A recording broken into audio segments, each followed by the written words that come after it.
Hello, Internet. I thought I'd say a little bit about microtransactions. I've been thinking a lot about the follow-up kind of to this Diablo Immortal fiasco, video games, monetization in general. So, there are a few different ways that businesses kind of monetize their products and engage with their customers. The old school kind of way was the boxed product. Everybody loved the boxed product, right? You get your landline telephone, your tractor, your board game, Microsoft Office, video games, right? There's a company that make a product, there's a cost, you pay the cost, you have the product, you use it for 20 years, whatever. Everybody loves that. Then, more recently with the advent of the internet, we've got kind of a new methodology for monetizing things, the subscription model. Now, the subscription model is really cool, and I think ultimately, probably my favorite way to get a product and for a business to kind of generate additional revenue. So your subscription stuff is like massively multiplayer online games, World of Warcraft, great example. Internet service provider, your cell phone bill, tractors, because you had to pay monthly for support. Terrible idea. But there are a few things in which, particularly I love Netflix and a game like World of Warcraft, where I, as the consumer, buy the box product. I play the hell out of it. I use the hell out of it, whatever, and I love it. And then I'm like, man, this thing is so great. I want more of it. How do I get more of it? Well, if it was a Nintendo game, you didn't. That was it. Either they make a sequel 2 years later and you wait, um, or you just replayed the same game. But could you maybe give them a little extra profit for how great that is? Like, I played this Nintendo game and it was so much better than that one. I want this developer to get 20 extra dollars, right? And I want them to have more funding for their next project. Same way with Blizzard. I bought multiple copies of StarCraft 1, right? I didn't have a skin pack or extra maps or whatever, something in the arcade, war chest. There wasn't a way for me to throw additional revenue at them other than to just repeat the purchase of that product. So when the subscription model came along, I think everybody loves it. It's kind of consumer friendly, it's kind of business friendly. There are edge cases on both sides where you pay for this service and then you don't use it at all that month and you lose. And then on the other side, you pay for that service and you use the hell out of it to the point where you're getting more value as a consumer than they're generating revenue as a business. Most people fall in the middle, in sweet spot. Netflix, everybody watches 5 hours, 10 hours a month, whatever. Netflix makes a little money. You, the user, get regular content updates, right?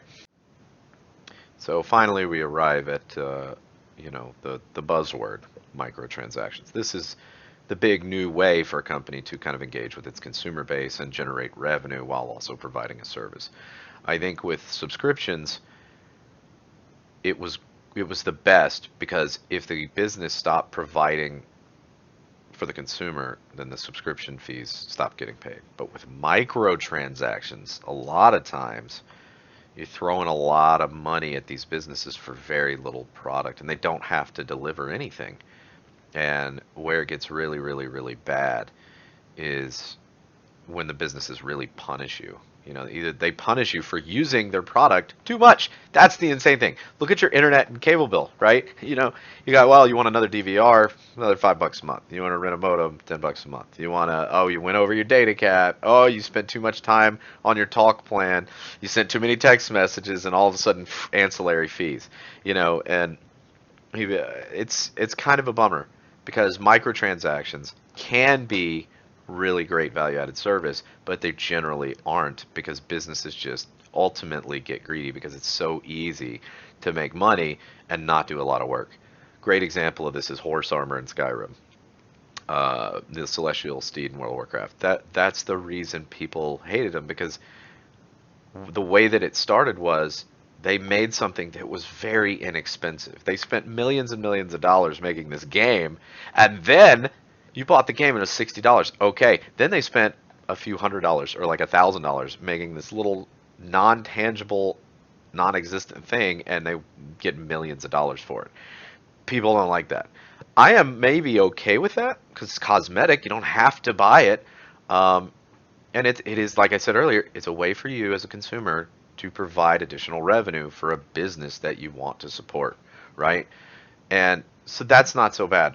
Where it gets into like the shady, terrible territory is when companies build a game that is designed to be fun and engaging and immersive and exciting to play, like I don't know, Diablo Immortal, where you're on your phone, you're playing this game, and you want to do rifts because that's the end game. So you start doing the rifts, and you're loving the rifts, and then all of a sudden, hold up, you ran out of stamina for the day. You can't do another rift. You're like, wait a minute, you built this awesome thing, and I really want to play it, but in order to play it more, I have to pay more. That is the penultimate kind of worst version of a microtransaction.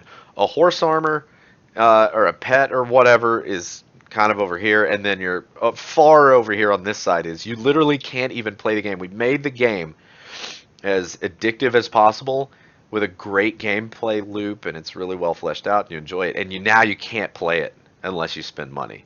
That is the worst. And the second big offender, I think, on that front is just direct character power, where the game gets so much easier if you just have $10,000. It's like if you have $5, you can't play the game competitively, but if you have $50,000, you're the best in the world automatically. It's kind of the extreme version of that. So the question is, what's the sweet spot, right? Where do we as a culture, where do we as gamers, where do we as consumers, where do we settle on this thing? Who regulates it? Who governs it? Is this something where like, okay, heavy-handed federal government regulation comes in? Is this something where communities kind of talk about it, where customers band together against the businesses and refuse those practices?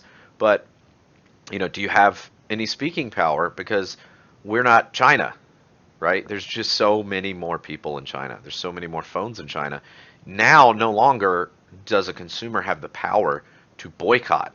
We can't boycott a business that has shady practices because they've tripled the customer base in China automatically. So unless we can get Chinese people and American people and in really all the people around the world to all boycott the products, the company can just pick up shop, move across the sea, and then they've got a whole new crowd of people to buy their games who are like my kids. My 6-year-old daughter, I took her to a movie and they played a commercial, not a trailer. They played a commercial before the movie. She didn't know what a commercial was. She didn't understand it because she's never seen one in her life.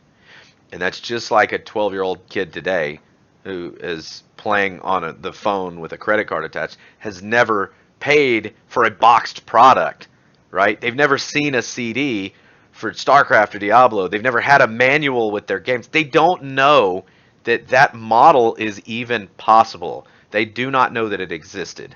And so what's going to happen as the gaming culture, it gets either older on one end or younger on the other end, is there going to be a divergence where you're going to have a company like Blizzard, which was the old guard that represented the ideals of gaming, where the pinnacle of they put the maximum resources and quality and make the best possible product.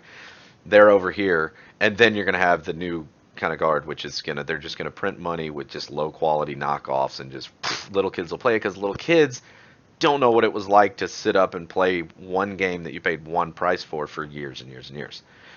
And I think I don't know. That's the scary thing, really, is will there be any old guard businesses left, or is it going to be so incredibly lucrative to just ship products over to mobile and get little kids to play it that it won't even matter what kind of products people like me actually want to play anymore because they're just not going to make as much money off of us. Let me know what you think.